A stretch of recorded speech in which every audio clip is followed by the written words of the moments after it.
Bonjour, je suis Priscilla Mouvoudi et bienvenue dans Congo Spotlight, l'espace où nous mettons en lumière les talents, les parcours inspirants et les forces vives du Congo.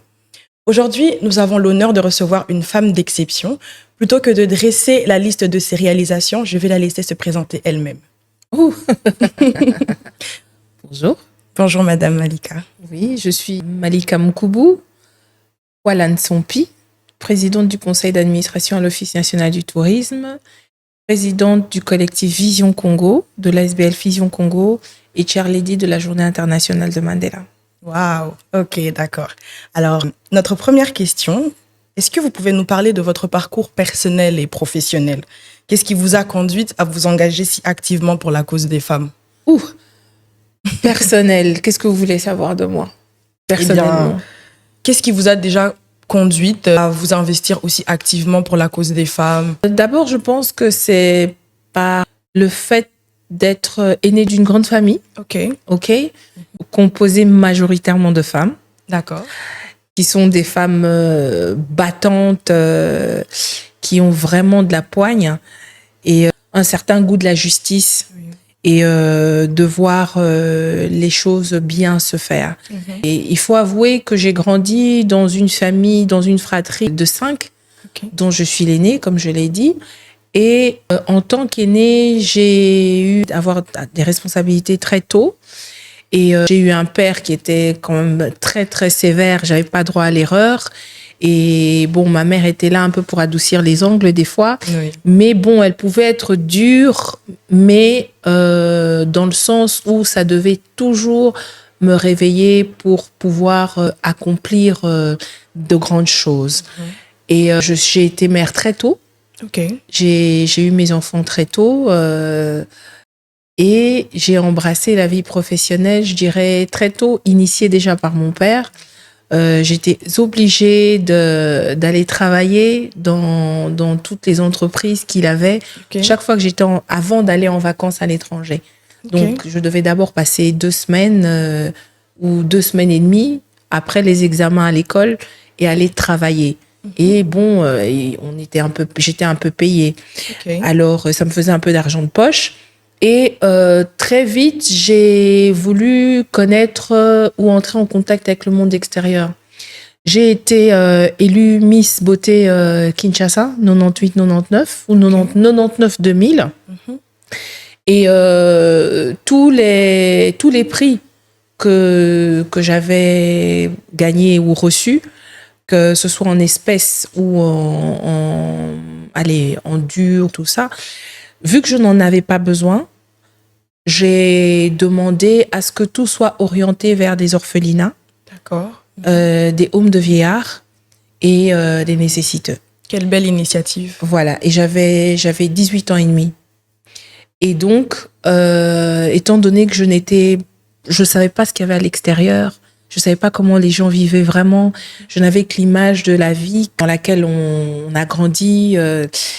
Et donc, c'est comme ça que je me suis un peu révoltée et j'ai voulu aller voir ce qu'il y avait de l'autre côté de là où on habitait. Et c'est comme ça qu'en début 99, parce que je me souviens que c'était fin décembre, et en début 99, je suis allée au camp du côté de Jamaïque. Quand il y a un camp, le quartier Jamaïque, du côté du cimetière de Kitambo. Et à l'époque, il y avait un grand mur. Mais dans ce mur-là, il y avait un grand trou. D'accord. Voilà.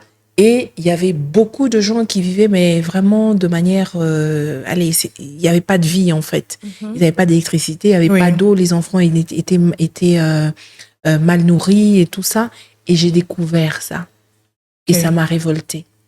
Et c'est de là qu'est parti un peu tout ça. Et j'ai dit que désormais, c'est moi-même qui irais faire les dons aux orphelinats, aux homes des vieillards et tout ça. Et donc, tous les quotas que j'avais chez Covadis, chez Complast, tout était dirigé vers les nécessiteux, les vulnérables. Wow. Voilà. Et c'est comme ça que j'ai été animée, en fait, de cet esprit, je vais appeler ça un esprit de charité. Et je me suis engagée dans le social très tôt. Et je suis allée aux études. J'ai terminé au Loupio. J'ai eu mon examen d'État. Et puis, je suis allée en Europe, en Angleterre, où j'ai eu un diplôme en business studies pour commencer. Après avoir eu mon premier, j'ai mis une pause, mais j'ai eu mon deuxième. J'ai eu mon deuxième très vite, en 2002. Et puis, j'ai recommencé encore. J'ai fait des études en beauty thérapie. Vu que j'étais déjà dans le domaine de la mode depuis l'âge de 12 ans, où j'ai eu mon premier catwalk, donc mon premier défilé de mode. D'accord. J'étais la mascotte de la boutique Lina à l'époque. Et j'ai fait de grands défilés. J'ai gagné le prix de la paix pour un défilé de mode où j'ai dû marcher avec une colombe cachée dans mes mains que j'ai relâchée au bout du podium. Wow. Pendant ce temps-là, c'était, je dirais pas le moment de la guerre, mais c'était à l'entrée de la FDL. Et donc, il fallait quelque chose pour symboliser la paix, pour faire appel à la paix. Et donc, j'avais gagné ce prix-là avec le couturier qui m'avait habillée. Et j'ai suivi des cours en beauty thérapie et j'ai eu ma fille en 2005. Et tout de suite après, quelques mois après, je suis allée en Chine, à Shanghai, où j'ai fait une école, mais pour le beauty, permanent beauty. Okay. Donc, c'était les tatouages, le tatouage permanent, le make-up professionnel. Et quand je suis rentrée, j'ai commencé à travailler pour de grandes marques. Donc, j'étais beauty consultant manager chez Debenhams, chez Guerlain, chez Lancôme, chez Elisabeth Arden, chez Gucci, à Londres et à Milton Keynes, où je me suis vraiment démarquée et je me suis lancée dans l'entrepreneuriat parce que j'avais droit à des allocations et au lieu de les avoir en espèces, je préférais avoir des produits de beauté, du maquillage. J'étais une addicte du maquillage, même si je me maquille pas beaucoup. Mais j'aime le maquillage, j'aime les couleurs, j'aime les visages bien faits, les traits bien faits, bien dessinés. Et donc, j'ai commencé à faire des petits sacs, des petites trousses que j'envoyais en Belgique. Ma sœur était aux études en Belgique. J'avais mes tantes en Belgique, à Bruxelles. Et à Paris, j'avais des cousines. Et donc, j'envoyais, on les vendait pour moi. Et donc, je faisais des prix. Et ça me faisait de l'argent de poche quand moi, j'allais en vacances. Et donc, après ça, je me suis décidée quand même d'y aller, de continuer mes études. Et j'ai eu un degree en Business Studies à Open University. Et donc, j'ai décidé de revenir ici à Kinshasa en 2010. Avec mes enfants. Donc, je suis revenue et j'ai gagné mon premier marché. J'ai ouvert d'abord ma première boîte qui portait le nom de ma fille d'ailleurs. Et c'est comme ça que j'ai eu mon premier marché sur la maintenance, le nettoyage. Et c'était un contrat de $5,000 par mois. Et là, je vous parle de 2010, hein, c'était pas peu. Et c'est comme ça que j'ai décidé avec mes enfants de rester. Parce que on était venus en vacances pour 3 semaines. Et on est restés. Alors, je les ai scolarisés. J'ai commencé un peu plus dans tout ce qui était les œuvres caritatives. Et grâce à ça, j'ai ouvert un camp de vacances où je recevais les enfants dont les parents n'avaient pas les moyens de leur offrir des vacances à l'étranger, ou des parents qui ne pouvaient pas, n'avaient pas les vacances en même temps que les enfants, mais qui voulaient bien mettre les enfants, les caser quelque part pour qu'ils s'occupent, pour qu'ils continuent à apprendre en s'amusant. Alors, j'ai ouvert ce centre-là et j'avais c'était quand même beaucoup d'argent. Hein. Et puis, à un moment, je me suis dit, mais tiens, pourquoi ne pas reconvertir cet espace et y habiter? Et c'est comme ça que j'ai tué ça et je me suis mise dans cette maison-là et j'ai commencé à travailler. J'ai été Business Development Manager à Consultants Bureau, dont le siège était à New York, ce qui m'a aidé à participer à des conférences aux États-Unis, à Washington, avec la Banque mondiale et tout ça. Et j'ai été déléguée commerciale chez Moderne Construction. Donc, les premières mezzanines que vous voyez du CTC, c'est moi qui les ai vendues à l'époque. Voilà. Et j'étais Sales Advisor chez Africa Interim. Et après ça, je suis tombée chez DHL Global Forwarding pendant que j'ai été choisie pour faire partie des membres du jury de Miss Vodacom 2. Saison 2. Et c'est moi qui suis partie avec les Miss Vodacom en Afrique du Sud. Et c'est encore sur Internet et tout ça. Vous pouvez me voir en train de crier, en train de faire les plages avec les finalistes de Miss Vodacom saison 2. Et c'est alors que, 2 ans et demi, 3 ans plus tard, j'ai décidé de quitter DHL Global Forwarding, où j'étais Business Development Manager, Mining, Oil, Gaz, Pétrole et Énergie. Donc, je suis l'une des premières femmes qui a embrassé le secteur minier. Ah oui. Et je vous parle de 2012. Waouh. Voilà, 2012, 2013, 2014, j'ai décidé de lâcher et de me lancer pour mon propre compte. Wow. Alors, je suis devenue indépendante. J'ai ouvert une deuxième boîte et j'ai ouvert un magasin de représentation d'une marque anglaise, Oz & Curtis, où j'avais l'exclusivité des chemises bow tie, des belles chemises pour femmes qui ont des cravates comme ça. Je vois, oui. Voilà. Et c'était pas très loin d'ici, c'était dans le complexe Zimbali. Oui. Et j'ai habillé le Sénat, j'ai habillé le Parlement, toutes les chemises blanches, les boutons de manchette de griffes. Et je ne m'étais pas déconnectée de l'Angleterre. Et donc, c'est de là où j'avais mes articles. Oui. Et après, je me suis spécialisée dans la vente des beaux chapeaux pour les mariages civils et tout ça. Et c'était moi aussi. Là, je vous parle de 2013. Et donc, tous les grands chapeaux, les beaux chapeaux qu'on voyait dans la ville, moi-même, j'en portais de très grands quand il y avait des mariages et tout ça. Wow. Et ensuite, j'ai ouvert une agence d'hôtesse. OK. Voilà.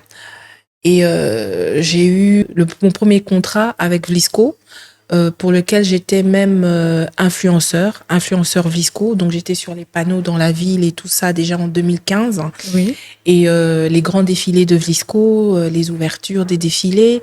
Mais après, le DG qui était là, monsieur Arthur Moloko, m'a demandé « Mais pourquoi tu ne signerais pas un contrat avec nous pour organiser non seulement nos grands événements, mais pour nous fournir aussi les mannequins et les hôtesses, vu que tu as été dans le domaine de la mode. » J'ai dit, pourquoi pas? Donc, il m'a aidé à faire le contrat, on l'a rédigé, et j'ai eu ça, et j'ai commencé à le faire. Donc, les grandes... Quel parcours inspirant. Oh, vous savez, j'ai un peu... Bon, il fallait que je me retrouve. Vous avez touché à tout. Oui, il fallait vraiment que je touche à tout, et surtout, c'était pour relier les deux bouts du mois, parce que j'avais mes enfants avec moi qui devaient aller à l'école. Ici, c'était pas donné, alors qu'on sortait d'un système où la scolarité est prise en charge par l'État. En Europe, ici, c'est vraiment pas le cas. Ah oui. Mais plusieurs fois, je vous assure que je me suis retrouvée des fois où je recevais des lettres et qu'on mettait mes enfants dehors. Hein. Ah oui. Ah oui. Et donc, c'était mon leitmotiv. En tout cas, mes enfants étaient jusqu'aujourd'hui d'ailleurs ma motivation première et ma part non négociable, hein, vous savez. Alors, et ils m'inspiraient beaucoup. Okay. Parce que des fois, on pouvait être assis en train de discuter ou en train de manger et mamie, tu sais pourquoi poser des questions et tout ça. Et ça m'ouvrait l'esprit. Et ça m'a gardée très jeune parce que j'ai grandi avec mes enfants. J'ai beaucoup appris d'eux. Oui, je vois. Et je me reconvertissais au fur et à mesure que les années, le fashion étaient en train d'évoluer. Oui. Et donc, voilà. Et après ça, j'ai entendu parler de la création de la compagnie aérienne Congo Airways. Oui. Mon père a été dans le monde de l'aviation, mais avant ça, il était au tourisme. Mon père est un des organisateurs du combat Mohamed Ali Foreman sous le régime de l'ancien président Mobutu Sese Seko. Oui. Il a travaillé à ses côtés, et il a été à la primature aussi à l'époque. Et il avait été désigné pour aller négocier aux États-Unis le combat Mohamed Ali Foreman. Et c'est de là qu'est né, après le combat Mohamed Ali Foreman, est né l'Office national du tourisme. Mais j'y reviendrai. Mais comme en ce moment-là, enfin, mon père était déjà, il a commencé en tant que premier noir à la Sabena, ici, engagé au Congo. Mm-hmm. Et au fur et à mesure, il est monté et il est arrivé au poste de secrétaire général de la compagnie aérienne. Il a vécu toutes les étapes. Wow. Sabena, Swissair, la fusion, quand Lufthansa a racheté et tout le reste. Et il était un point focal de tout ce qui était de l'aviation. Et c'est comme ça qu'il a été numéro 2 à l'aviation civile congolaise. Et donc, c'est lui qui me dit, ah, mais tiens, ça te dirait pas d'aller postuler pour être directeur commercial chez Congo Airways? Je lui ai dit, papa, moi, je travaillerai plus jamais pour personne. Je travaille pour mon propre compte.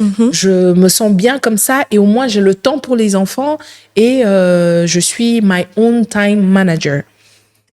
Et donc, du coup, une idée m'a traversé l'esprit. Okay. Je me suis dit, mais pourquoi ne pas proposer des services?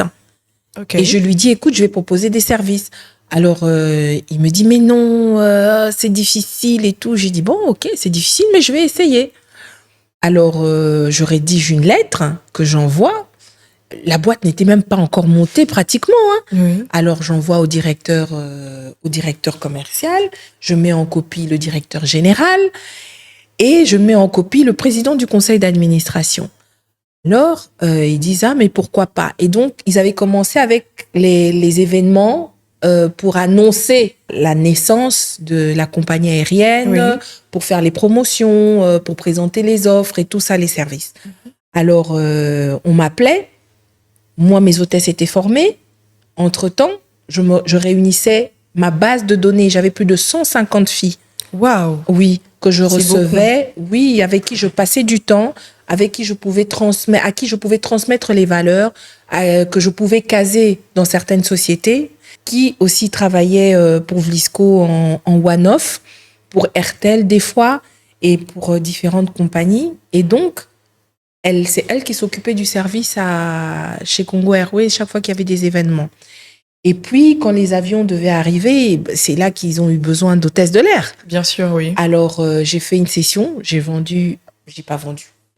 Je les ai pas vendus, on appelle ça une session. Et donc, je les ai envoyées chez Congo Airways. Elles ont été hôtesses. Elles ont été prises comme hôtesses de l'air. Et elles ont été à Rabat, dans la plus grande école de formation de cabin crew. Et aujourd'hui, elles ont des diplômes internationaux. Et ce sont celles qui ont été à mes côtés, qui ont suivi mon conseil. Depuis le départ. Depuis le début, qui se sont retrouvées. Et donc, mon mode de recrutement était simple. Okay. J'entrais dans ma voiture, j'allais dans les universités. Ok. Oui, j'attendais la fin des cours, je me mettais sous un arbre ou je restais dans la voiture, j'attendais et puis je savais reconnaître... Vous intéressiez des filles. Oui, mais j'arrivais à reconnaître les leaders des groupes.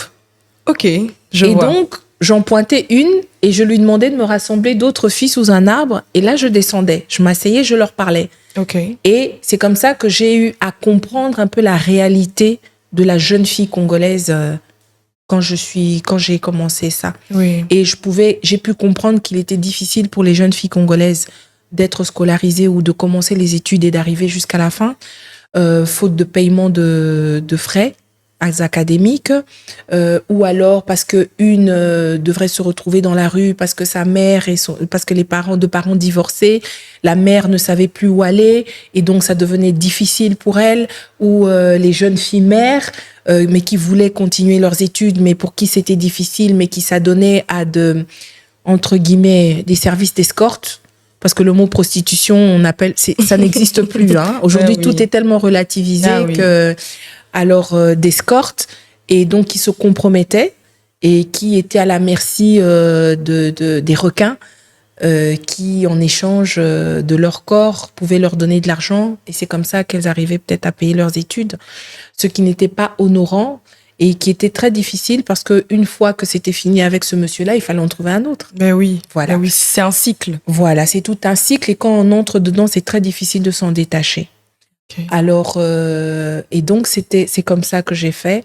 Et elles ont été engagées, elles sont allées à Rabat et après ça, j'ai poussé un peu plus loin. Comme j'étais avec Vlisco, j'ai eu droit à des achats avec réduction. Ok. Et j'ai proposé de créer le PAGNE pour la compagnie nationale aérienne. Wow. Et donc, je me suis assise avec les experts de Vlisco. On a créé le motif PAGNE. Oui. Et la maison de fabrication, en fait, était celle d'Afrique qui est située à Abidjan. Pour le wax, africains qu'il fallait utiliser pour la compagnie aérienne. Oui. Et donc j'ai joué avec ça et j'ai passé des commandes et je me suis pas arrêtée là. J'ai fait des modèles que j'ai dessinés pour les hôtesses de l'air moi-même. Oui, si je pouvais prendre mon téléphone, j'aurais pu. Et donc les ballots arrivaient, j'allais les chercher. Je me suis associée à une maison de couture au début, Marcia Création, qui avait vraiment un atelier en bonne et due forme. Et donc, je me suis associée à elle pour les toutes premières tenues. Et puis après, je me suis dit, mais pourquoi pas je voler de mes propres ailes? Et donc, j'ai commencé à voir mes tailleurs à moi à la maison qui confectionnaient les uniformes. Et puis, en 2017, je me suis dit, mais tiens, donc j'avais commencé avec en 2015, début 2015. Oui. Pourquoi ne pas passer à du prêt-à-porter? Ok. Et donc, j'ai contacté les Chinois. J'ai commencé j'ai toujours en train de dessiner mes modèles. Je veux ça. Et comme mon père était dans l'aviation, des fois, je prenais les modèles de Brussels Airlines que j'adaptais. Ok, vous faisiez un remix, on va dire. Voilà, un remix. Donc, je modifiais un tout petit peu pour avoir une touche un peu peut-être plus africaine, mais personnelle. Voilà. Et du coup, les tenues arrivaient, je livrais, j'étais payée. Et c'est comme ça que j'ai habillé la compagnie nationale aérienne Congo Airways ici. Et je suis allée plus loin. Les hommes même, c'était les pantalons, les ceintures, les chaussures, les sacs. J'avais les valisettes pour les femmes, les trousses. J'avais les chapeaux des cabin crew, oui. Les tabliers. C'était la totale, quoi. La totale, vraiment tout ce qu'il fallait. Et bon, ça a commencé à... Je dirais, bon, on connaît un peu la situation de nos entreprises et nos établissements ici au pays. Ça commençait à dégringoler, c'était pas trop facile.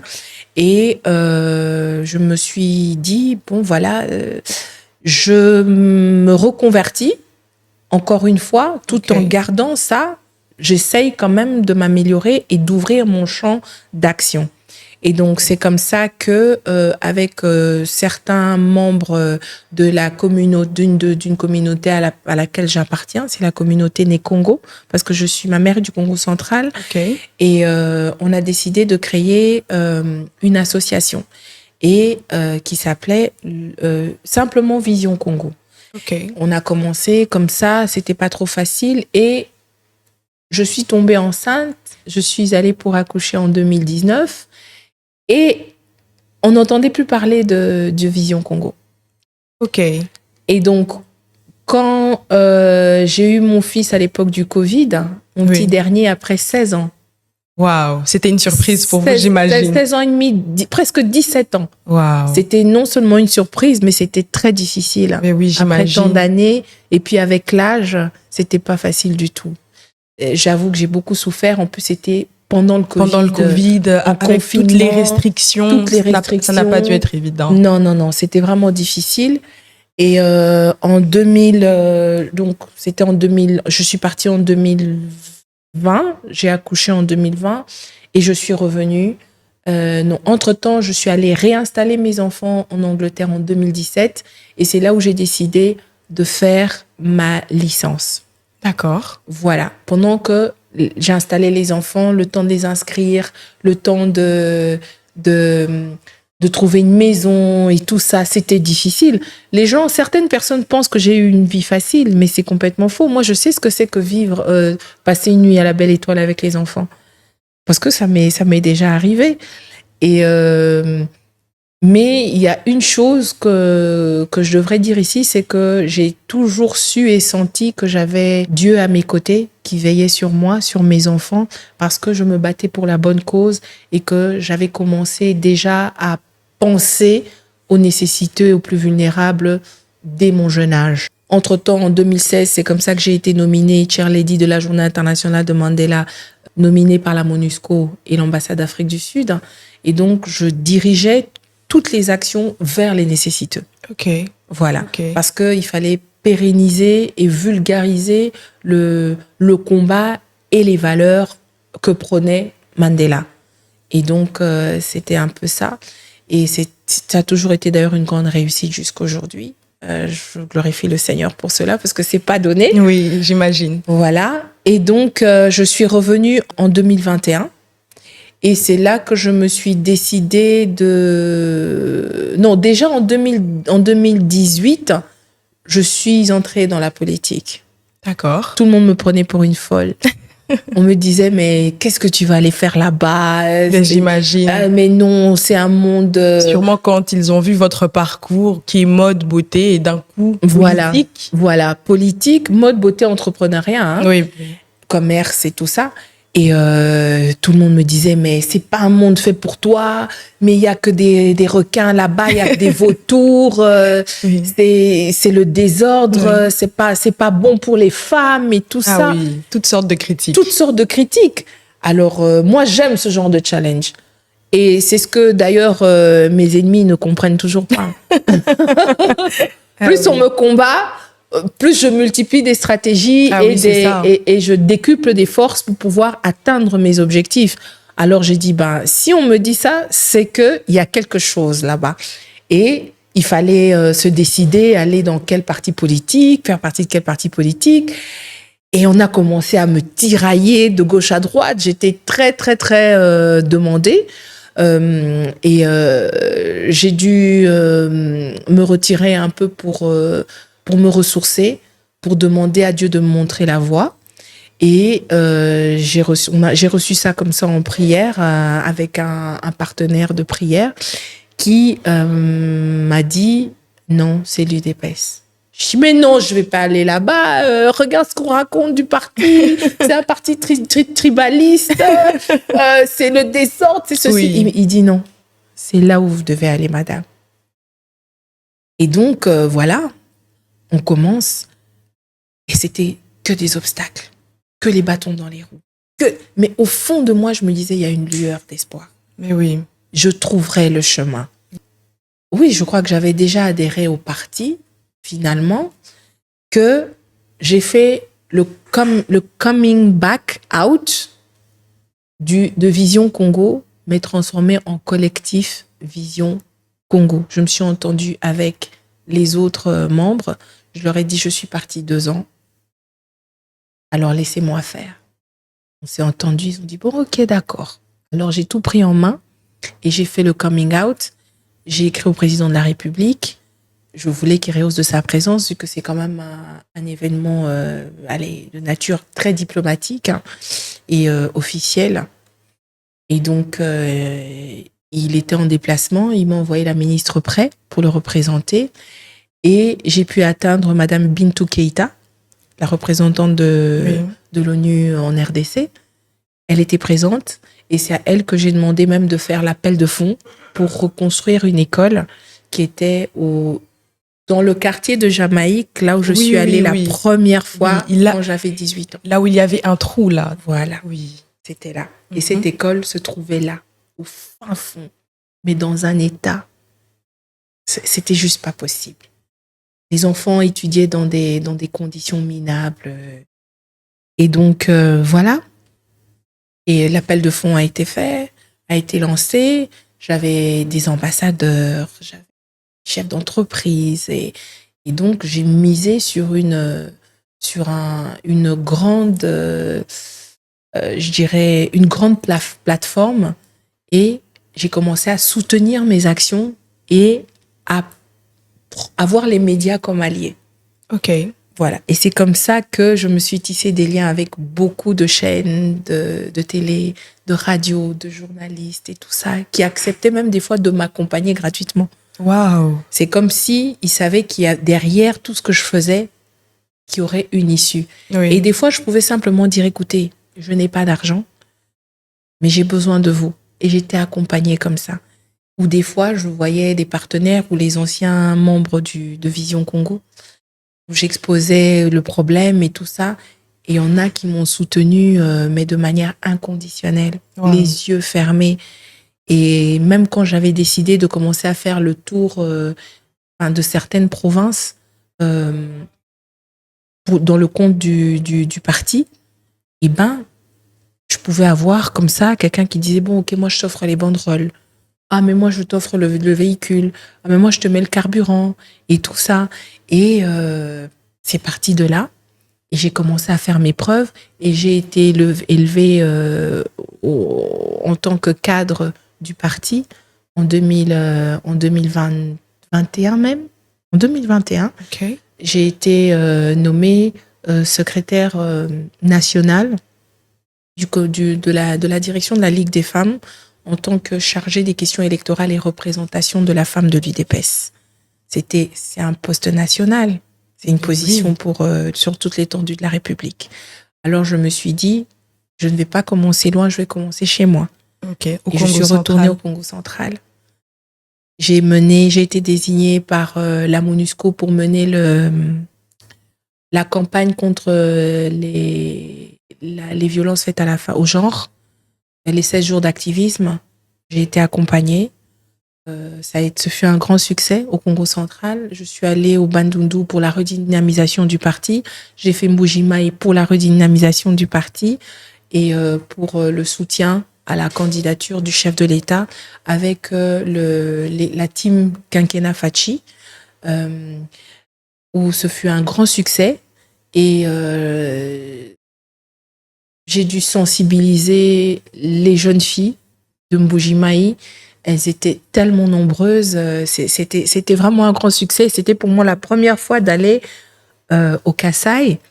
J'ai beaucoup aimé. Et c'est comme ça que j'ai commencé à développer un peu mon côté politique. Il fallait faire du lobbying. Il fallait toujours apparaître, être au bon moment. Oui, être là au bon moment. Au bon moment, Oui. au bon endroit, avec les bonnes personnes. Et voilà. Et avec toutes les actions que je menais au Congo central, la toute première grande action que j'ai menée avec le collectif Vision Congo, c'était en 2022, où je suis allée pour réhabiliter des écoles. Okay. Mais je vous parle pas des grandes villes, hein. Je vous parle vraiment des villages lointains, abandonnés, à l'intérieur du Congo, dans le Congo central profond. Et avec mon équipe de rêve, on est allé. Et donc, mon grand-père ayant été le premier grand commerçant, éleveur et agriculteur du Congo central, et qui d'ailleurs avait monté le premier grand supermarché. Waouh, mais vous venez d'une famille de battants. Voilà. Donc, le premier grand supermarché s'appelait chez Yaya. Mm-hmm. Et c'était mon grand-père qui a initié ça dans ce pays à l'époque coloniale. Hein. Ok. Et donc, je suis repartie sur ces terres. Je suis repartie sur ces terres que je connaissais déjà, parce qu'on y allait souvent en vacances, ou quand lui, il y allait, on y allait. Mm-hmm. Et donc, je suis repartie sur sa terre natale. Et c'est là où j'ai fait mon premier don. Et du côté de ma grand-mère, donc j'ai fait Kianga, et puis j'ai fait Tendele, et puis j'ai fait Kitomesa. J'ai remis à l'école, enfin le collectif Vision Congo a pu remettre à l'école et payer les frais scolaires de 800 élèves. Waouh! De 800 élèves avec tout le matériel qu'il fallait pour la rentrée et tout ça. Et donc j'ai continué comme ça.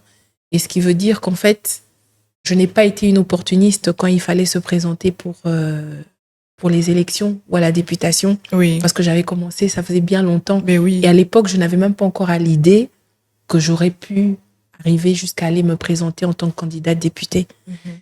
Et c'est toutes ces actions-là que j'ai menées qui ont fait de moi ce que je suis.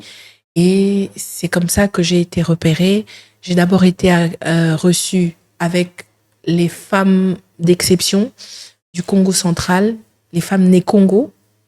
On a été reçus par le chef de l'État, où on est allé pour plaider la cause des sinistrés et de toutes les populations qu'on dégarpissait de manière illégale de leurs terres.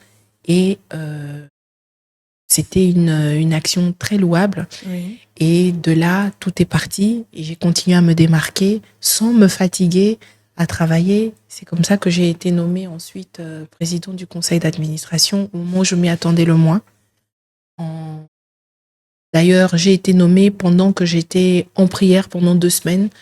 C'est pendant que j'étais en prière que je ne savais même pas que l'ordonnance était déjà signée le 26 juin, mais que l'ordonnance a été lue au journal télé. Non, c'était même pas au journal télévisé. C'était pour la première fois qu'une ordonnance soit lue en pleine journée à 13h. Wow. Quand tout le monde était occupé, c'était un samedi 8 juillet.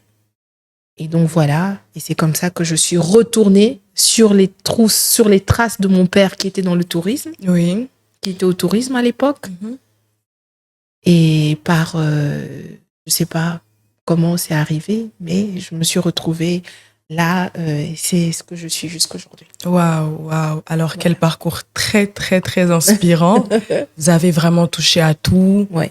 Et vous vous êtes fait un nom, on va dire. Tout à fait. Et donc, j'imagine que ce parcours n'a pas manqué de défis. Ah non. Alors, quels sont les défis que vous avez rencontrés en tant que femme leader au Congo?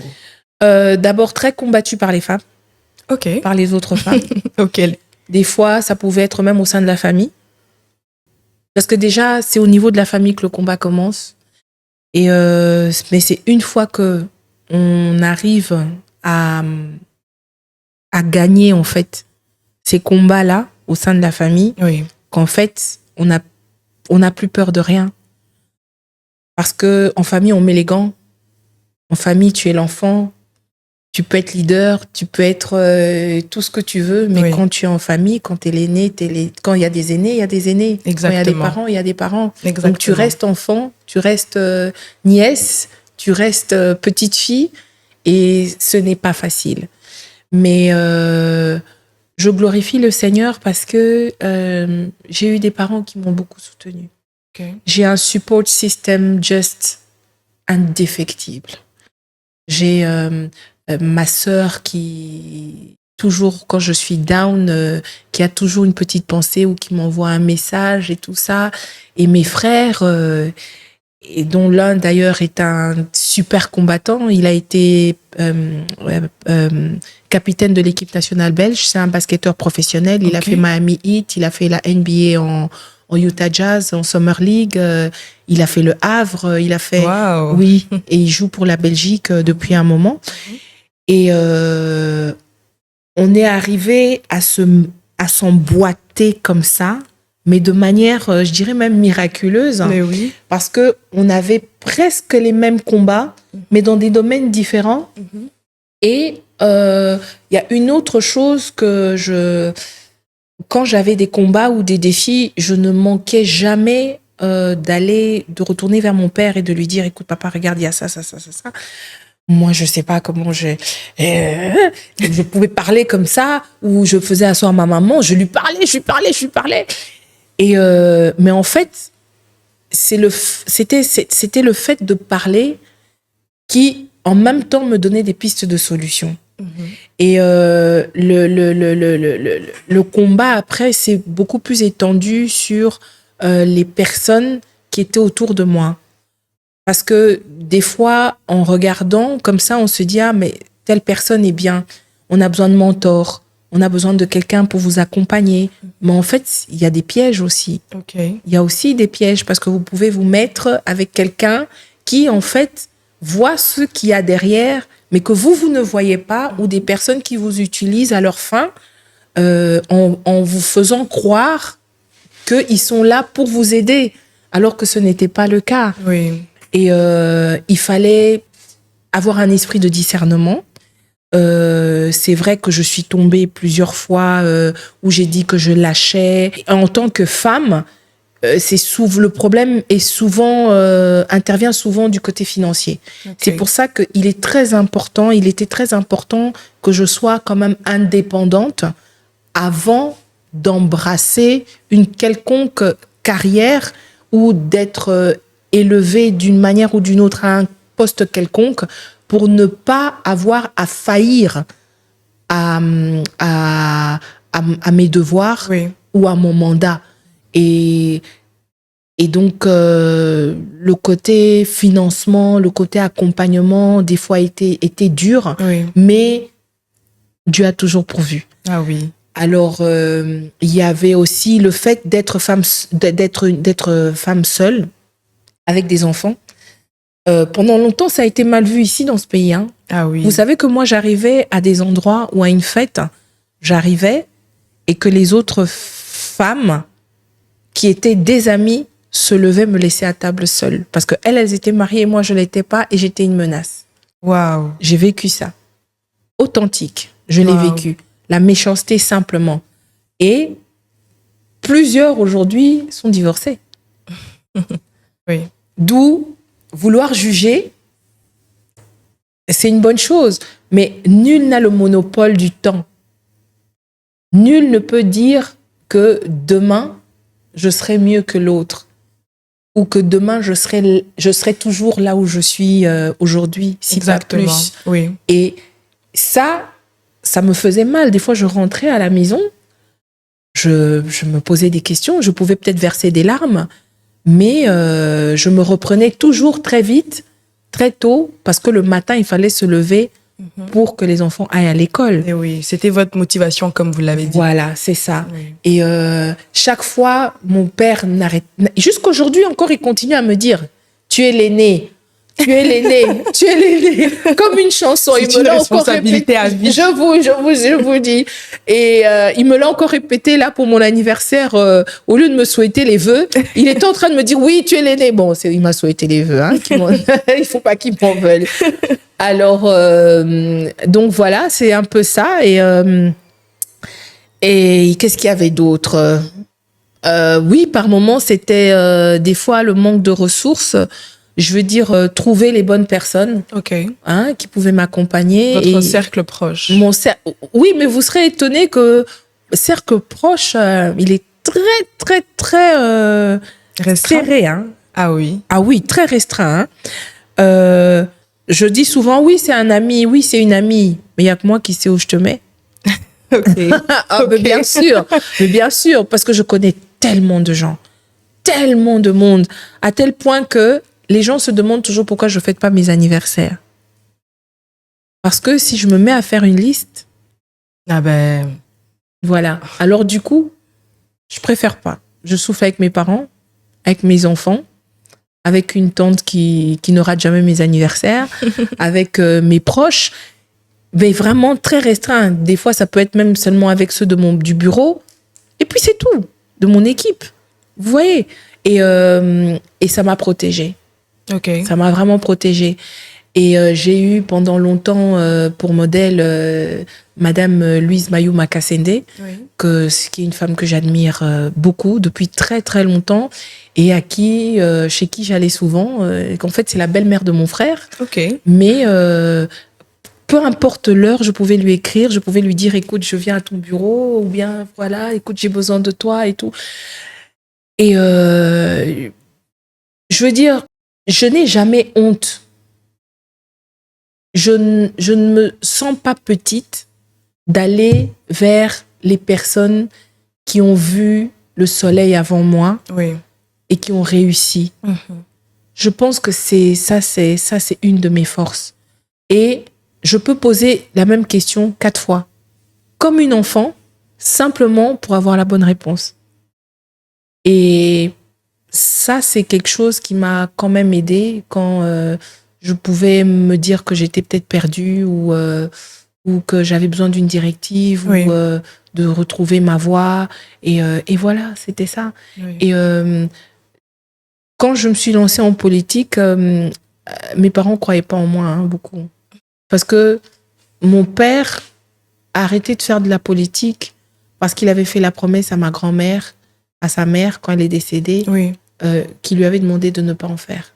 De ne plus en faire parce que mon grand-père paternel était politicien et il avait été maltraité, torturé, enlevé à l'époque de Moulélé, qui était l'opposition contre l'ancien président Mobutu.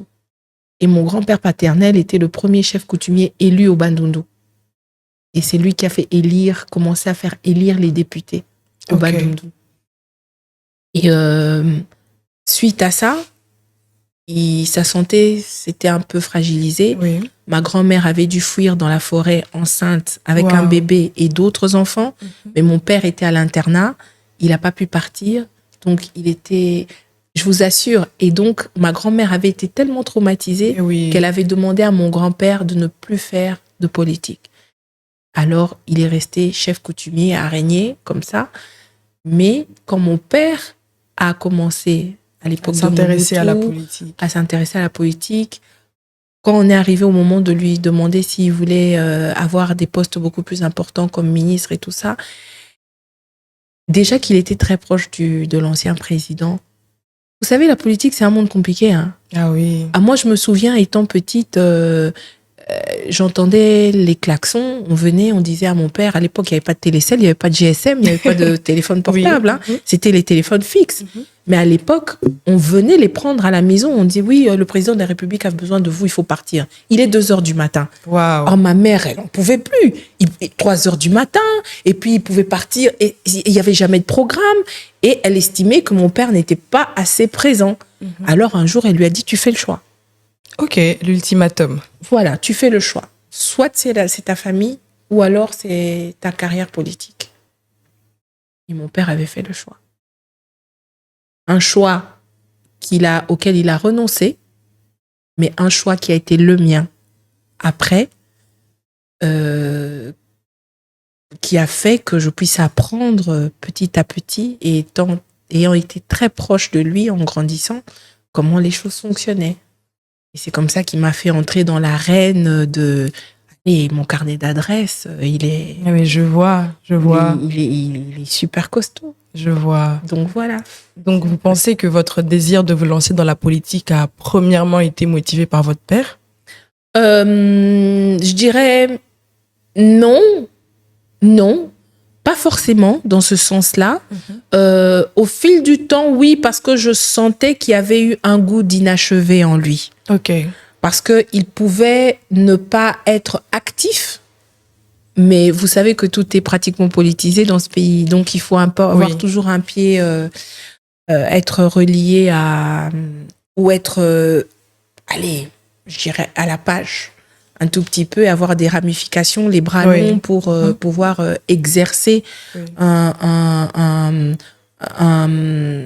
n'importe quoi aujourd'hui. N'importe quoi. Tout est relié à la politique. Tout est lié à la politique. Mais seulement, il faut qu'il y ait une bonne politique. Il faut que nous, qui sommes dans la politique, le fassions ou le pratiquions à bon escient.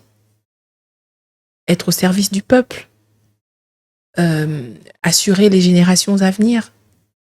Assurer la survie de la population. Et c'est tout ça, en fait.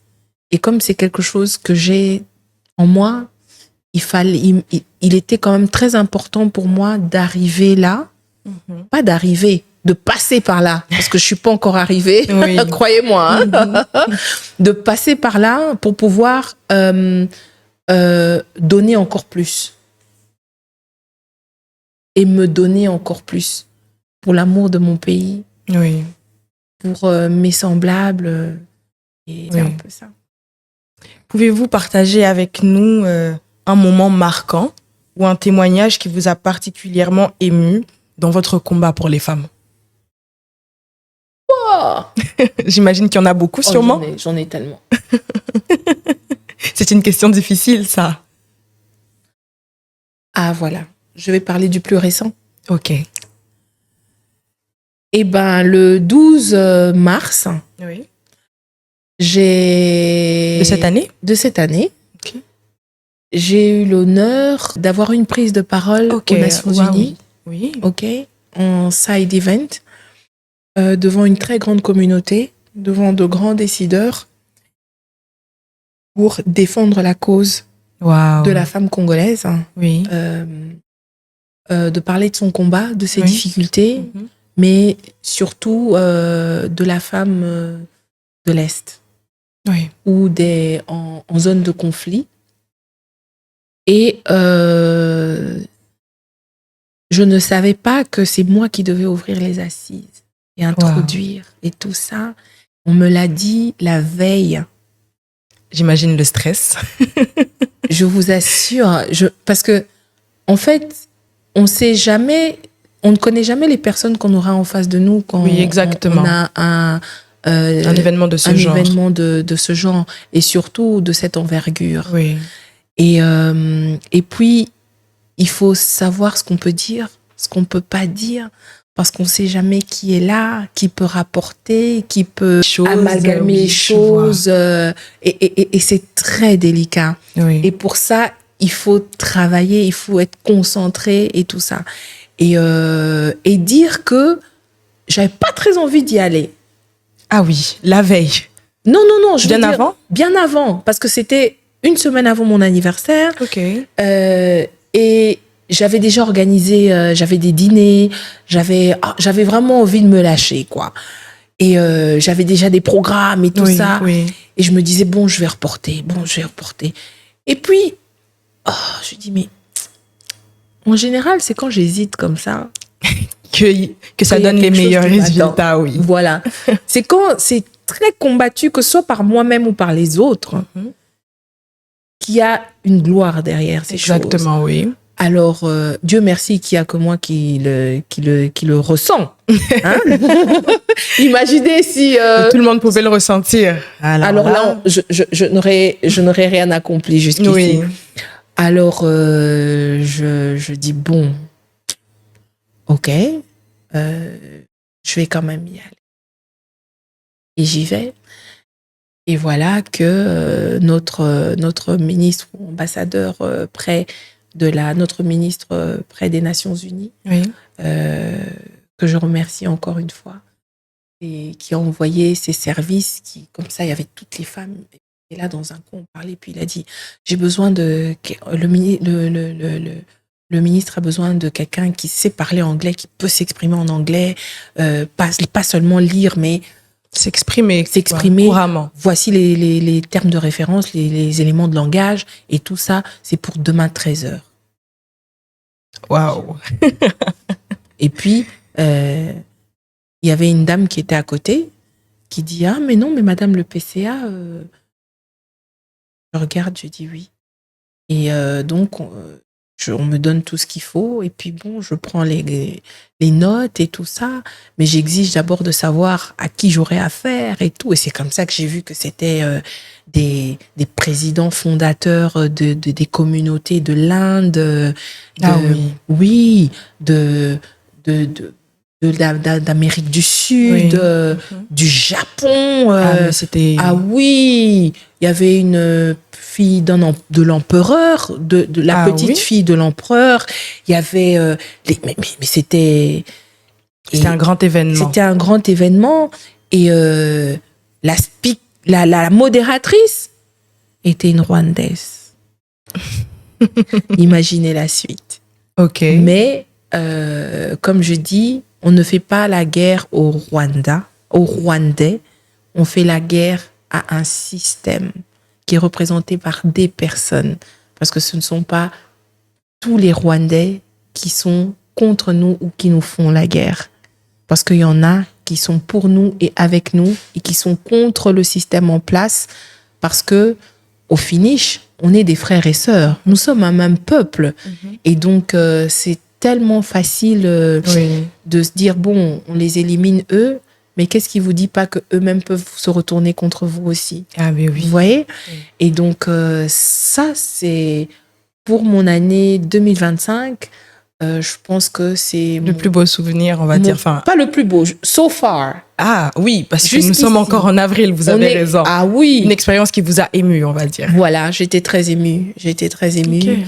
Et donc, voilà. La plus récente, en tout cas. Ok. Voilà. Vous êtes une femme qui fait beaucoup de choses dans la vie pratique, mais vous êtes assez discrète sur les réseaux sociaux. Alors, c'est un choix. Vous trouvez? Mais oui. Ok. Mais oui. D'accord. Vous êtes assez discrète sur les réseaux sociaux. Oui, c'est vrai. Bon, en plus, c'est vrai, on me l'a reproché aussi. Oui. Un peu. Et nous, les jeunes filles qui aspirent grand, on aime suivre ce genre de témoignages pour s'inspirer. Alors, c'est un choix personnel ou c'est une stratégie? Le fait que vous ne soyez pas assez présente sur les réseaux sociaux? Je ne saurais pas vous répondre. Vous savez, on m'a reproché pendant longtemps d'être trop visible. Ah oui. Mais maintenant, je me dis, en fait, c'est rien par rapport à tout ce que je vois aujourd'hui. Mais oui. Sur Instagram, sur Facebook et tout ça. Mais bon, peut-être qu'il me faut un agent en communication beaucoup plus efficace, Mais oui. à qui je donnerais un essai ou un training d'1 mois pour voir un peu ce que ça peut faire. Mais, je pense que ça, on pourra s'entendre sur ça. Donc voilà. Oui, on a besoin de réelles influenceuses, comme on aime le dire. Oui, Vous c'est voyez, vrai. de personnes qui inspirent, pas juste C'est vrai. dans un domaine évasif et tout, de réelles personnes avec un contenu, une histoire à partager pour inspirer les jeunes filles de demain. Non, mais vous savez, non, là, j'ai parlé, je reviens un peu en arrière, j'ai parlé des Nations Unies à New York. Oui. Non, c'est pas le plus récent. Waouh. Et tout ça? Non, c'est pas le plus récent. Ok. Le plus récent, c'était pour la clôture du mois de la femme. Hein? Voilà.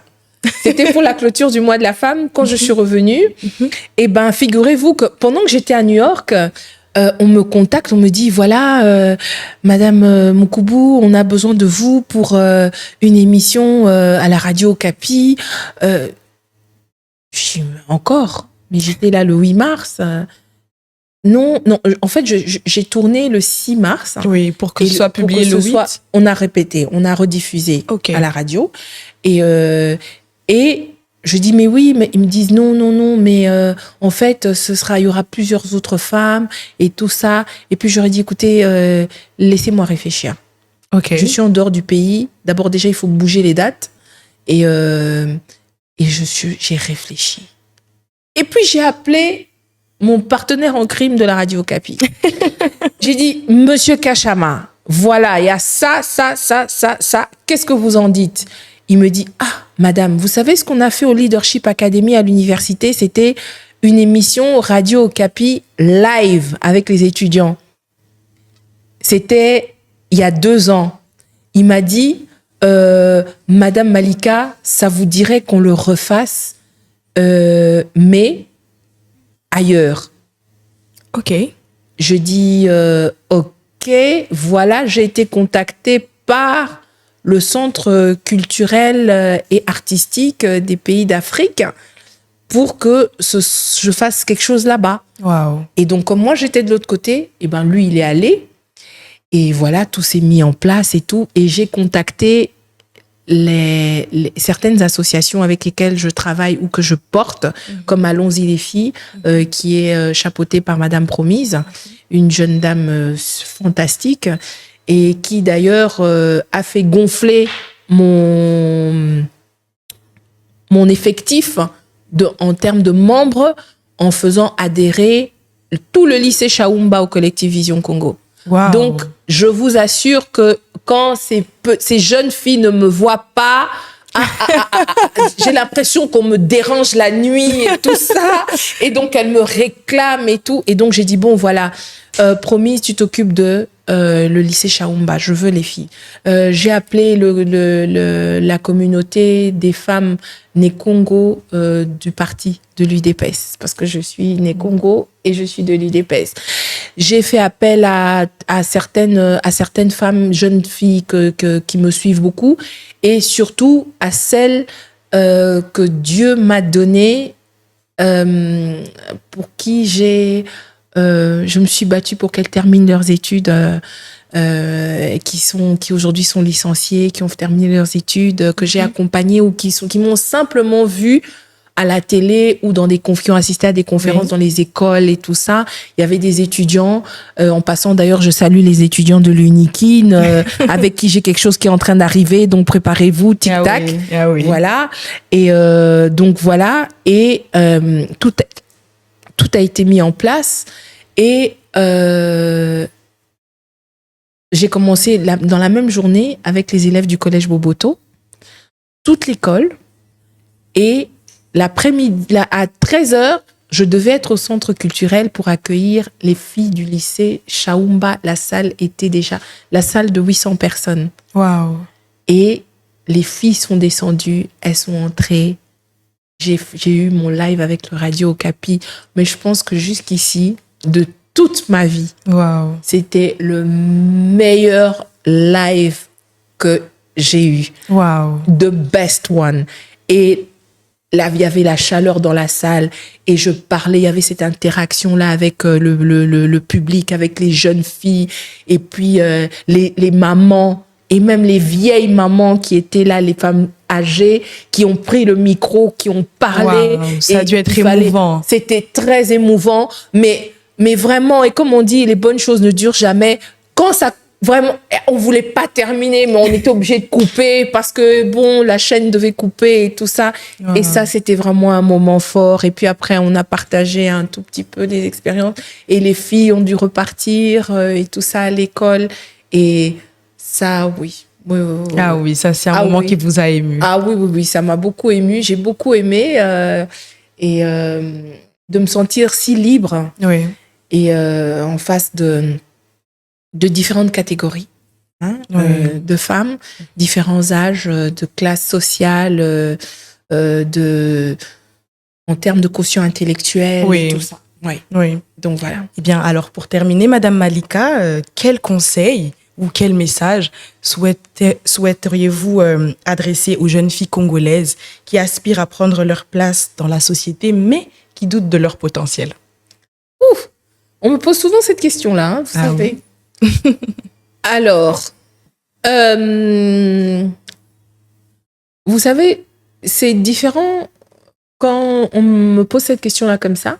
Oui. Entre ça, de cette manière-là, et quand c'est une jeune fille ou des jeunes filles qui sont en face de moi et qui me disent « Madame Malika, vous savez, moi j'ai envie de faire le droit, mais mon père me dit qu'il veut pas que je fasse le droit, il veut que je fasse telle chose et tout ça. » Là, vous avez la réponse. C'est fluide. C'est fluide, oui. C'est différent. Oui. Mais en général, ce que je conseille toujours aux jeunes filles, c'est d'abord d'avoir confiance en soi. Oui. Et pour avoir vraiment confiance en soi, c'est de s'instruire le plus possible, d'acquérir des connaissances. Pas dans un seul domaine. Oui. Parce qu'on se limite sinon, mais dans plusieurs domaines. D'avoir de l'estime de soi. Plus on a de la connaissance, plus on est sûr de soi-même. Oui. Parce qu'on maîtrise beaucoup mieux les choses. Et aussi de savoir avec qui traîner. Oui. Bien choisir son entourage. C'est quelque chose de très important. Parce qu'on peut avoir l'impression d'avoir fait le bon choix, ou on peut avoir fait le bon choix, on peut avoir trouvé la voie, mais lorsque les personnes qui nous accompagnent sur cette voie-là ne sont pas les bonnes, on n'avance pas. Oui. Et bon, j'ai été jeune, hein. Je suis encore, hein, attention. Ah mais oui, bien sûr. Tout est dans la tête. Mais oui, exactement. Voilà. Mais quand je me souviens, quand je retourne en arrière et que je me souviens de tous les combats, toutes les guéguerres, toutes les disputes, les bagarres que j'avais avec les autres filles. Ah, ben pour qui elle se prend? Ah, parce qu'elle est grande. Et parce que ceci. Ah, parce qu'elle voyage. Parce que cela. Oui. Moi, j'ai découvert le monde extérieur très tôt. J'ai voyagé très tôt. Mon père on a sillonné le monde, hein, très tôt. C'est très bien, c'est une grâce. Oui, c'est une grâce parce que, voilà, je vais un peu retourner à mon secteur. Le tourisme, faire du tourisme, ça ouvre l'esprit. Exactement. Entrer en contact avec d'autres cultures, découvrir d'autres personnes, d'autres paysages, c'est quelque chose de magnifique qui ouvre l'esprit. Oui. Et ça, c'est un conseil aujourd'hui que j'ai commencé à donner. Les filles, vous voyagez. Eh bien, vous avez entendu, voyager, les filles. Il faut voyager. Oui. Pour être ouverte au monde. Oui. Il faut être une femme du monde. Il faut être une femme du monde, savoir, ok, d'accord, voilà, la tour Calife est par là, la tour Eiffel est par là. Quand on n'a pas les moyens, aujourd'hui, on a les tontines. Hein, vous pouvez faire à petite échelle les tontines, les Likelemba et tout ça. Et puis, bon, voilà. Et puis, on a aujourd'hui la facilité d'avoir un peu les visas, un peu plus. Et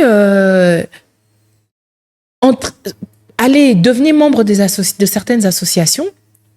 pour ouvrir vos carnets d'adresses, pour rallonger vos carnets d'adresses. Osez rêver, il n'y a pas de limite. Aujourd'hui, quelles sont les limites? On n'en a pas. On n'en a pas. Mais par-dessus tout, en faisant tout ça, honorer les parents. Ah oui, c'est le plus important. Honorer les parents. La Bible le dit. Parce qu'en honorant les parents, ça appelle... Non, on est heureux. Ça fait aspirer à une vie beaucoup plus heureuse. Et avoir bon cœur, savoir applaudir quand c'est l'autre qui réussit. Savoir célébrer son prochain. Savoir célébrer sa semblable. C'est très important. Mais par-dessus tout, croyez-moi, avoir Dieu à ses côtés. Ah oui. Sans ça, c'est difficile. Aujourd'hui, être à la mode, c'est pas entrer dans les loges. Ah, ça rime, hein? Ah mais oui.